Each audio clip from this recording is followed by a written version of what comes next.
ever promised us.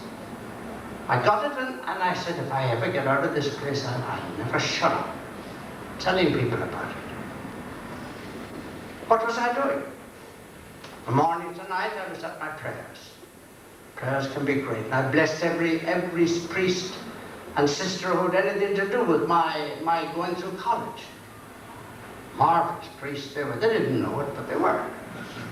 And God gave them guidance, and I would say my own spiritual director was the greatest psychiatrist I've ever met.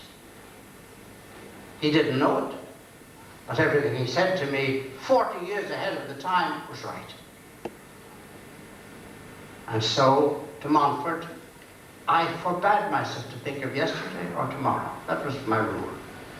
The thought of yesterday would upset you, would upset me. Thought of my mother, thought of my home, made me sweat. And I stopped it.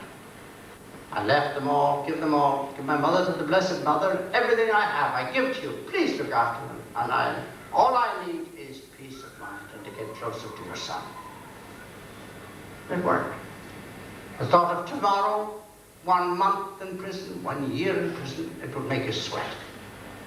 So I stopped it. And I made it my particular examination of conscience every day. If I found myself thinking of yesterday and worrying about it, I made an act of contrition and went on with what I was doing.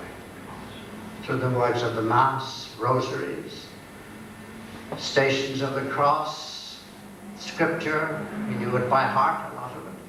All the things that I had learned in college, go over them and over them until the whistle would go at night and I would lie down and I was quite happy.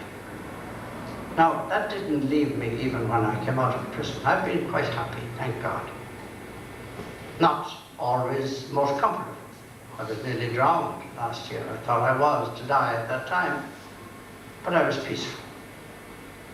And I said I would try to give it to you, and I'm not giving you anything now of how you do these things. But I am begging you to pick up the book and read it. And read it again. And remember that if the Legion of Mary is to survive, that it must be through de Montfort's spirituality. And his spirituality is sound. Now, I've kept you an awful long time, but I'm going to tell you 2 little stories before I finish. The night I was arrested, I was frightened, as I say. Father McElroy was my superior in Shanghai, and I heard the door at midnight, the door bell rang, and I knew something was up. They stayed with me for a couple of hours in my room. They searched everything in it, and they took a lot of photographs, which you've heard. They manipulated afterwards. And when the photos appeared in the newspapers, I was surrounded by nude girls and transmitters and all kinds of machine guns. Great work. Did a nice job. And that was for publication. Sometimes, like our own newspapers, they give you the wrong angle. Anyway, I was taken away, and at the time I was taken after midnight, it was the 7th of September, 1951, the foundation day of the Legion of Mary, and I chuckled to myself at the thought that the Lord had picked that day to let me be arrested. I was taken to some prison, I don't know what, and I was brought in, and there were fellows with machine guns there, and they started to strip me. Took everything out of my pocket, my wrist watch and so on, and my medals off my neck and the chain, and the buttons off my pants in case I'd eat 24 buttons and kill myself. They're afraid that you'll commit suicide. Searched the sole of my feet to see if there was a knife stuck there that I could cut my throat. Everybody wants to commit suicide when they go into these places. And so, they left me there, left me standing. One thing they never saw. And I was amazed. Are they not going to take it? My brown scapular was hanging in front of me, front and back, and the strings over the shoulders. They never saw it. We heard of that before in the scriptures, didn't we? Their eyes were held. And after an hour, they told me to dress myself and to go back, and I went into the cell. And every day or every second day for the next 3 months, they came into that cell and tore off all my clothes. Never saw it. By 2 or 3 days, I began to chuckle to myself, this game that the Blessed Mother was playing with me. Why are you worrying? What are you worrying about? And then one day, after 3 months, they came in and took off my clothes again, and they said, where did you get that? Well, I didn't even bother answering them. They took it away, and when I was coming out of the prison, they gave me back my watch and my scapular, so I still have it. That was one. I know what happened. I don't know what people think, but I like to tell them. And I like to tell the Carmelite sisters, and they like the story. Secondly, I was on the top floor of the prison in Shanghai, 45 cells in a row, 2 or 3 empty cells on either side of me, because so that I wouldn't knock on the wall to give a message to any other prisoner. I never knew where the guard was, never. He would open a door at the end and he would crawl up along, and if he caught you with your eyes closed, you were never allowed to close your eyes in the daytime, not even for meditation. And if he caught you with your eyes closed, he opened the cell and put screw handcuffs on you and leave you standing for an hour or two. Or in the winter, the cold of the winter, make you strip your clothes off and stand in the cold. In other words, it was unpleasant to be caught, but I could do nothing about it. I'd just fall asleep all the time, especially when they have you interrogating you all night long. You're still expected to keep your eyes open. We don't have this in our prisons. Our prisons are like first-class hotels. And then one day I noticed there was a little sparrow outside my cell.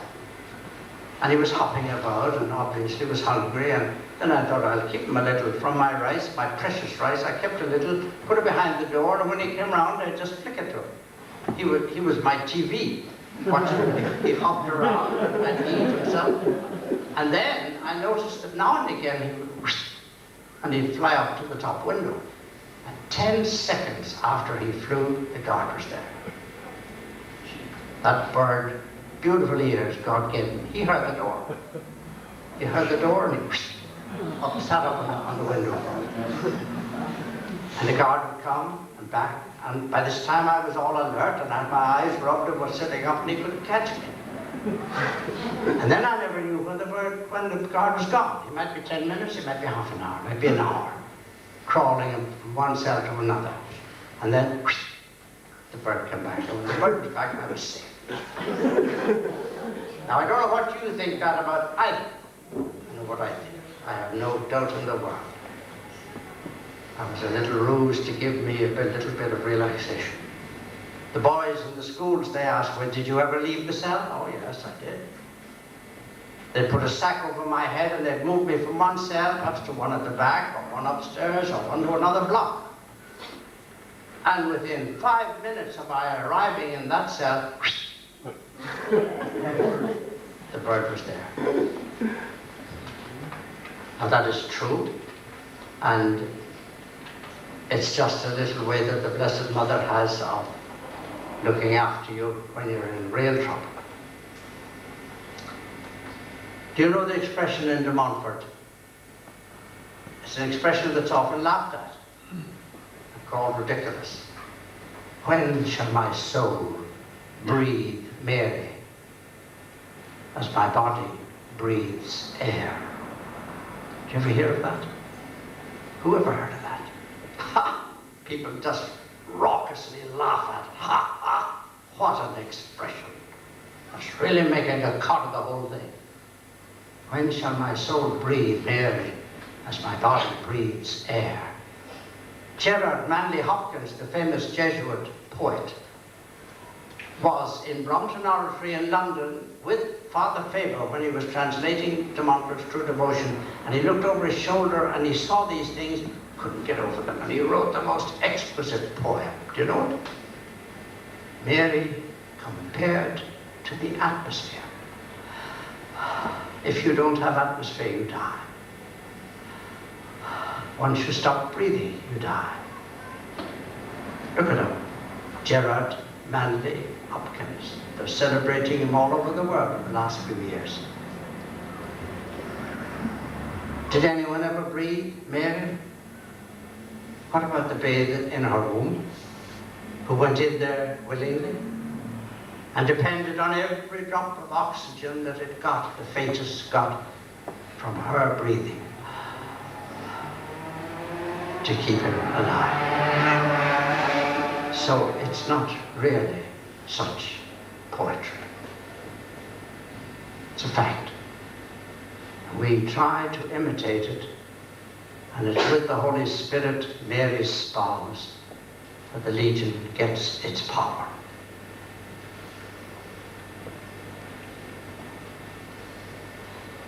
May that best of mothers and that most queenly of queens, who gave to me peace in prison, give peace to you and yours too.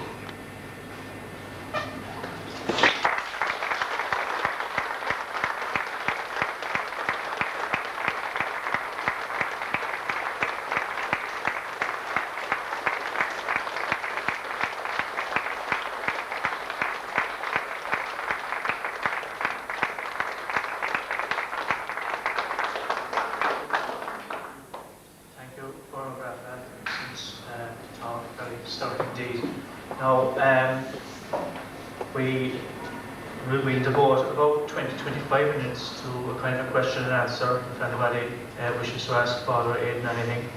Conscious of the time, some people have to travel back home for families, so as I say, about 20-25 minutes we'll allow. We'll finish about 4 to 10 or thereabouts, after which we might have a cup of tea for you on. So we could start off with the question and answer straight away. So if anybody has any question that they'd like to ask Father Aidan.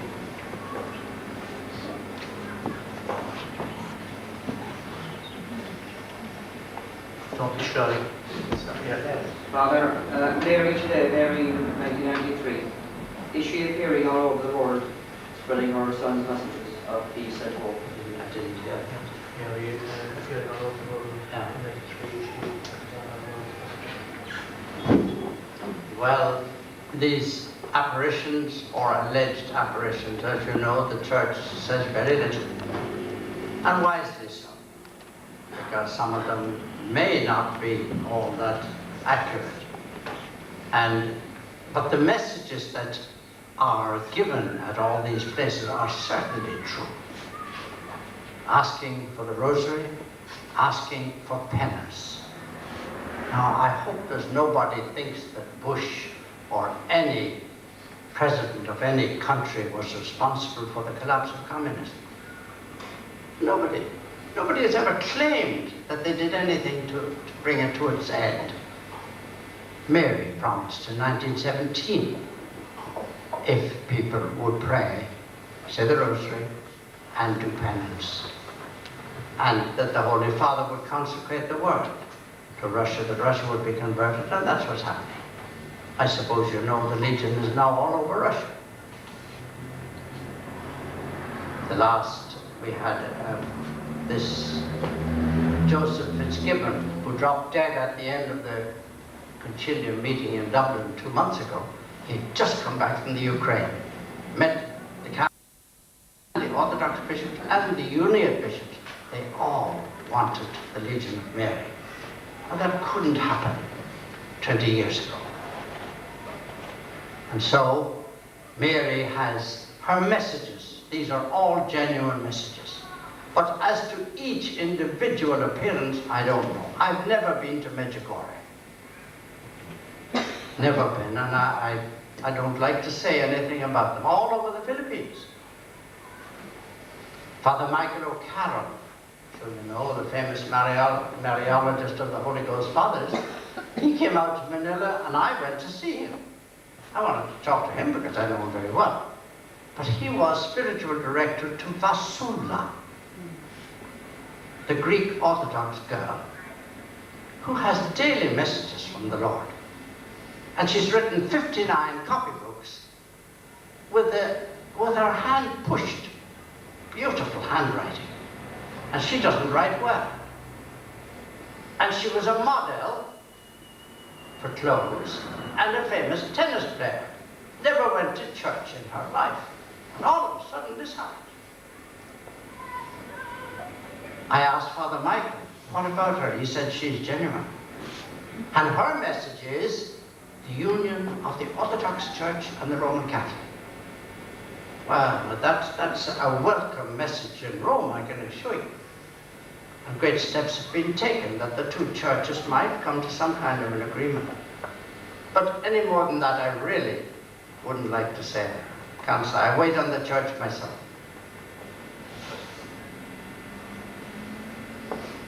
Anybody else? Just a comment on that here. Even though our bishops don't accept it, I don't think they should really shout it down.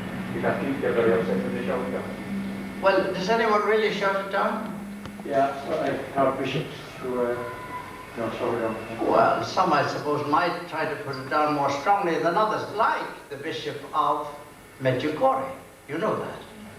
He just cannot, pardon me, he just cannot see that it's true.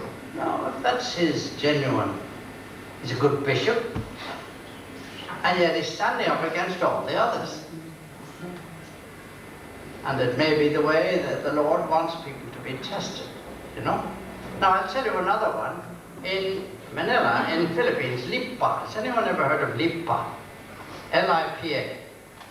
Carmelite convent in Lipa in 1948, just when I was, very near the time of my arrest, 48, 49, 50. There were petals, rose petals, dropping over a little cistern. Did you ever hear of that? All over the place. And there were marvelous stories. And I didn't tell you every Tom, Dick, and Harry made up his own stories about it.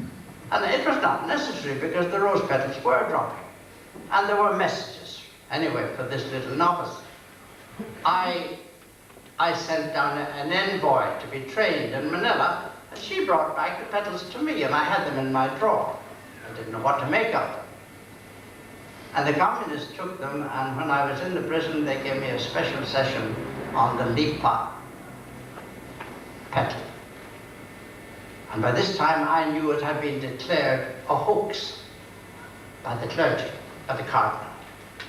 They said it's a story made up by the Reverend Mother and all kinds of other people. So it was stopped. Now, I'm in the Philippines in the 1980s. It's back again. It's back again. And the petals are still falling. And Rome has withdrawn the canon law which said you mustn't listen to any of these stories. And they're making the bishop go into great detail to investigate. So even the bishops can be wrong on some of these things. It's an extraordinary story. If you ever get the video of it, there are 4 hours of video of documentary on that whole affair. I'm playing, and the bishops at that time said, well, we were very young bishops. We didn't really know anything about it. We just signed again. So we have to wait. That's one thing definite.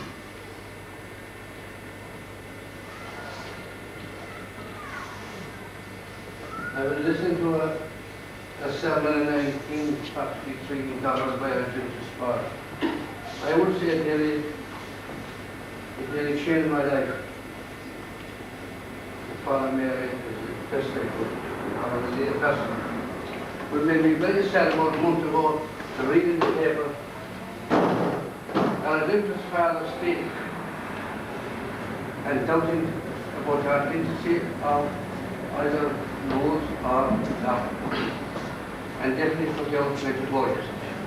And that was the public paper that people were saying for a month. And I lived with Father state. But there was no way on the straight to fight, and no way by mail. Who was it? Well, we're all human. We make our mistakes. And as I say, even the bishops can make their mistakes. But they're not de fide statements about anything. And one thing for sure is that all these things have to take time. And the church has been, that's the general rule of the church. Don't say anything. Let's get all the information and hope that something would clarify it eventually.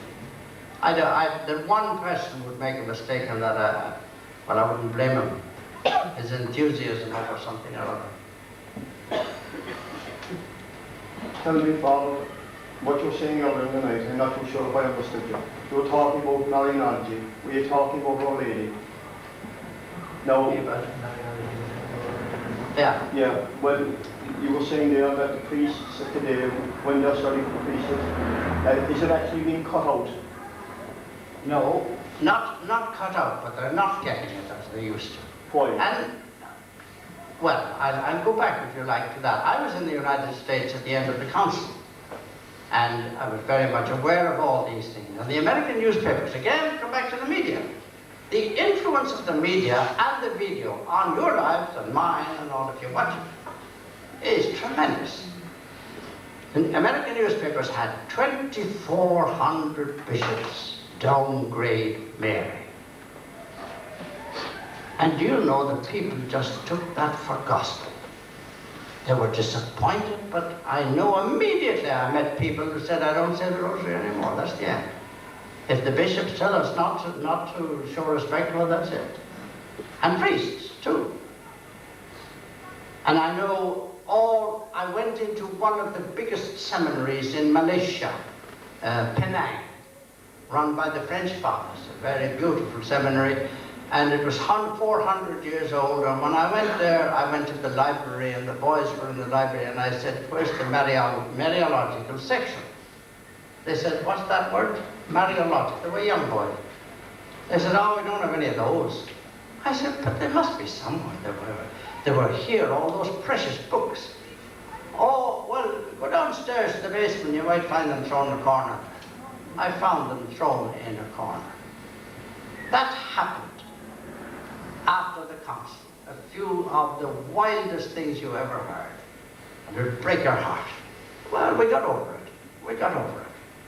But at the same time, it did an awful lot of harm. And I feel like professors were, do you know there never was a council placed Mary higher than this one? Far from downgrading her. It put her inside the constitution of the church. She was never in the constitution before.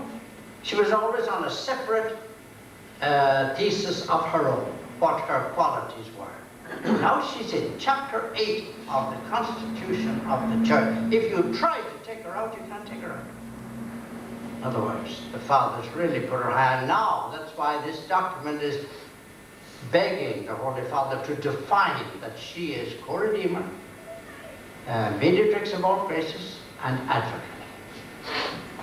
So we're hoping for these things. But these are the little problems of a human church trying to listen to God's direction. And that's true. Yes? I'd just like to pray to their Father, what you said about the media. Your answer was part of the question I was going to ask. Your answer to that gentleman there.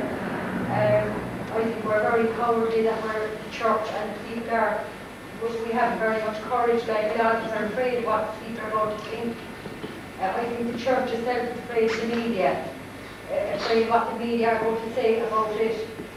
Recently in our own local paper we had headlines which, they discussed things like moving statue mania again, the sort of thing, and this is done by a local paper like in a so-called Catholic country, and people read this kind of thing and they're afraid to make their own true comments known, fear of being laughed at, and the church can be its own worst enemy there. They're very worried about sort of public relations, how they look. Now I know they have reason to be, because the media are, to me, make an implement say without sounding too strongly now. They do twist people. And you were speaking earlier, Father, about why we have no vocations, why young people, young men and young girls are going for the church. I believe the media, that includes the written media, the paper and the television, has changed people's way of thinking. Right, well, it's tried to be like how much you can ruin people's lives, and condition their way of thinking. Well, I wouldn't want to blame the media alone for everything. But there was a time when I was a young student, 1920s, my brother used to say, we don't need a Catholic paper in Ireland. 1920s, you throw your mind back. We don't need a Catholic paper. Our daily papers are our Catholic papers. And they were. That time they really defended the church, every move. Now it's absolutely changed. And we need good Catholic papers to get any information you can get about the church. I get one from Hong Kong. because it's one of the best I know. Doesn't give a great deal, but will give you the important things. Now, newspaper men, it's a livelihood. They have to keep a wife and family, and if they don't write something that's dramatic and so on, the editor's going to throw it there.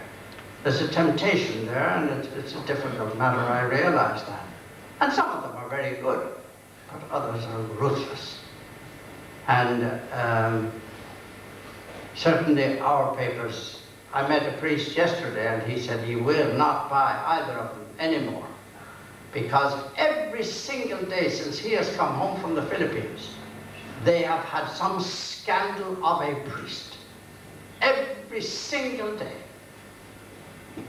As if it was a deliberate policy to drag the priesthood down. I'm afraid so. I'm afraid so, and in the United States it's worse. And this I'm sure you read of the Holy Father saying in Denver only 2 days ago, I am vexed at what has been declared about the Catholic clergy. Well, he knows very well that there were a lot of true ones.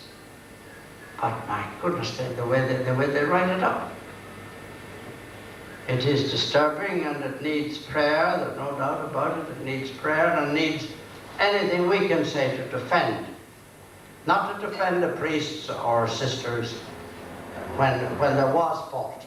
When there was fault, we've just got to, like as I said, that seminary, that they wanted homosexuals to be allowed into the seminary. Even today. We can't have that kind of thing. And the Holy Father is very much aware of it. And I'm quite sure he's trying very hard to do something about it. Yes? I would just say, Father, in relation to the attacks on priests and so forth like that in the media, it strikes me in a wider way. It strikes me that most people in public life, whether they're in religion or in politics or in business, there seems to be an orchestrated movement to take them down. It occurs to me that way. Yeah, well, I would agree that there's some kind of a movement of that kind, right enough.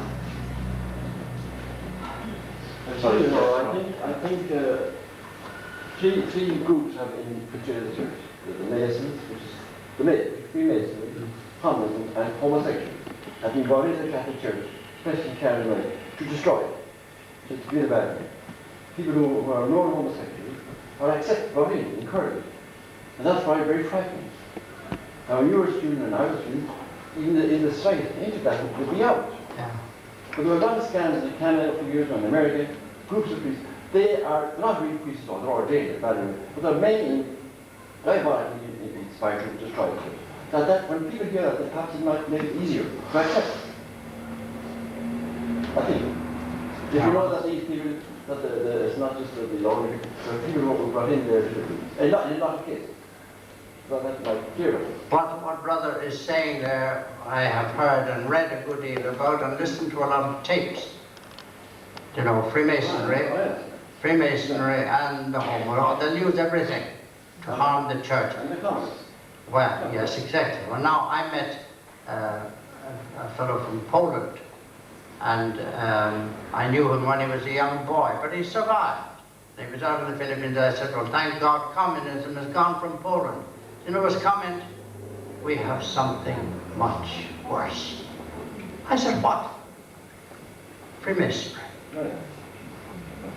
That's right. So it's there, as Brother says. And I'm afraid we'll always have that right at the end of time. Yeah, sorry, just to say thanks, Father, for your talk was wonderful. I just wonder, Father, what advice would you offer the Legion in trying to influence the priests or become more involved in the Legion? To try and win them over? That's a $60,000.